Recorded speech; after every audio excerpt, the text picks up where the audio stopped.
Bom, como sabemos todos a essa altura, ontem Donald Trump sofreu um atentado contra a sua vida, um atentado a tiros.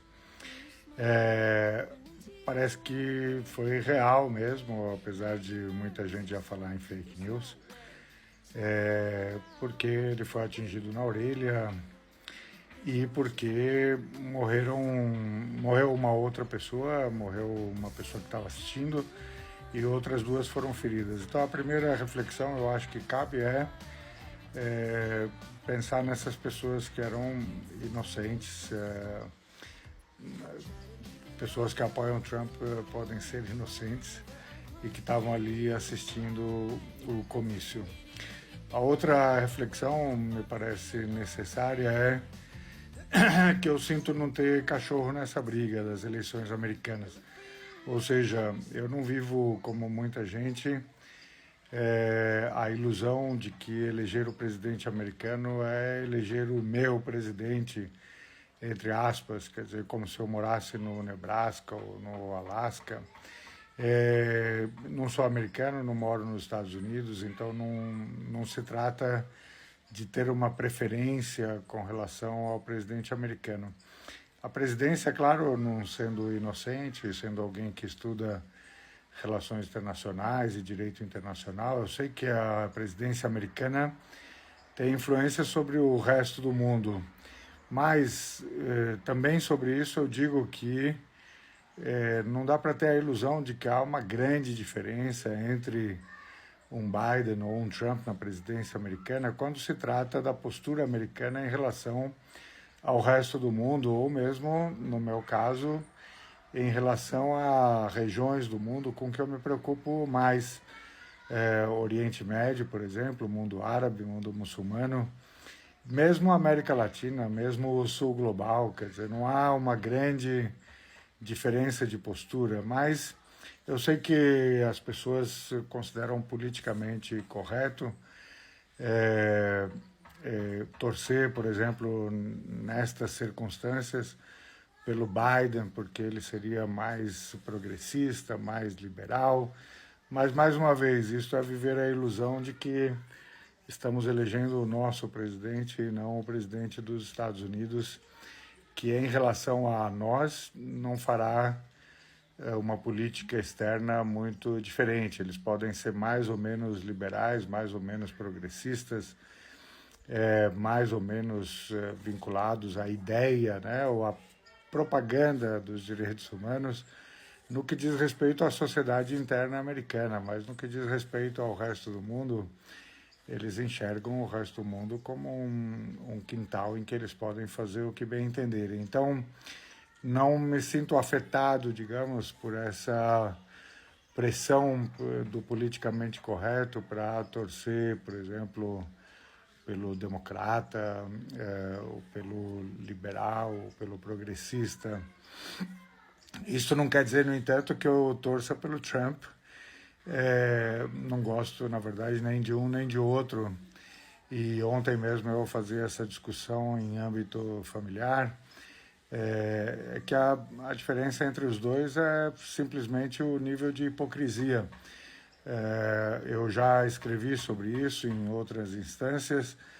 Eu dizia que o Trump era o vício que sai à rua nu, que se apresenta para o mundo nu, sem sentir a necessidade de se cobrir com um manto de correção ou de virtude, enquanto que o Biden e os democratas, de modo geral, os presidentes americanos anteriores a estes dois, se apresentam com esse manto da virtude, que é basicamente, como alguém um dia disse, que era a hipocrisia, né? A hipocrisia era a virtude prestando homenagem, ou melhor, o vício prestando homenagem à virtude. Mas o vício por baixo do manto é o mesmo. Então, a questão é saber se a gente prefere ter que lidar com o vício desnudado ou se a gente prefere a enganação da hipocrisia. No fundo, a gente está lidando com o mesmo mal, se vocês quiserem, tenta se cobrir com cores mais favoráveis. Então, primeira grande coisa, não sinto ter um cachorro nessa briga, não tenho uma preferência como se tratasse de eleger o meu presidente. Agora, tem uma leitura que é importante aqui e, mais uma vez, né, é preciso fazer essas leituras com alguma coragem, sem ter medo de aparecer, digamos, como o defensor das opções politicamente incorretas. Mas o atentado ontem me fez pensar num analista libanês que eu ouvi recentemente, que fazia uma análise sobre a guerra de Gaza, mas que também oferecia uma leitura sobre a corrida presidencial americana. E ele disse uma primeira coisa que ele disse, com a qual eu concordo, é que há uma espécie de estado profundo, né, de establishment, de camadas profundas, digamos, de quem manda nos Estados Unidos, que não queria, ou melhor, de quem manda nos Estados Unidos no sentido de oferecer ao mundo a opção americana da globalização, certo? Ou seja, o Trump seria aquele movimento contrário a isto, um sentimento de volta ao próprio nacionalismo americano, daí o seu slogan, né? Make America Great Again, quer dizer, voltemos à grandeza própria, interna americana e esqueçamos um pouco do globalismo, né? Dos liberais, etc.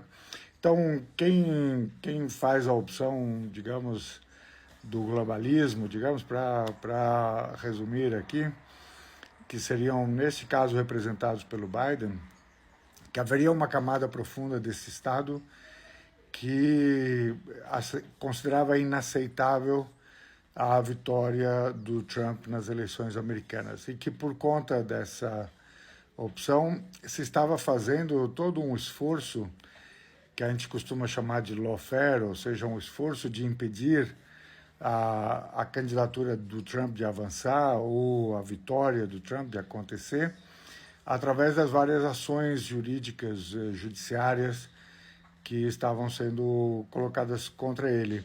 Isso não é um prejulgamento meu sobre o mérito dessas ações, mas há uma leitura realmente realista, né, de que essas ações avançam ou recuam um pouco segundo o momento político norte-americano. E ele dizia, falhando a opção do lawfare, não se deveria afastar a possibilidade do Trump sofrer um atentado e ser eliminado, entre aspas, né, para não possibilitar a sua vitória nas eleições. Então, quando houve ontem o atentado, eu me lembrei imediatamente dessa leitura que dizia, olha, não era improvável que alguém atentasse contra a vida do Trump. É claro que nisto não há nenhum prejulgamento da minha parte no sentido de saber quem atentou, como, ou de saber já de antemão o que aconteceu, mas há uma coincidência aí nessa leitura, ou seja, um medo de uma vitória do Trump e a tentativa de impedir essa vitória de qualquer modo. E aí ficou comigo a última mensagem que esse analista dava. Ele dizia basicamente o seguinte, ou o Trump vai ganhar essas eleições ou não haverá presidente depois da próxima eleição. Ou seja, será ou o Trump ou o caos nos Estados Unidos, algo que alguém falou de guerra civil, mas ele dizia não é impossível este vazio no governo americano. Então agora ficou mais emocionante acompanhar esta corrida, pelo menos por conta dessa previsão. Vamos ver o que acontece.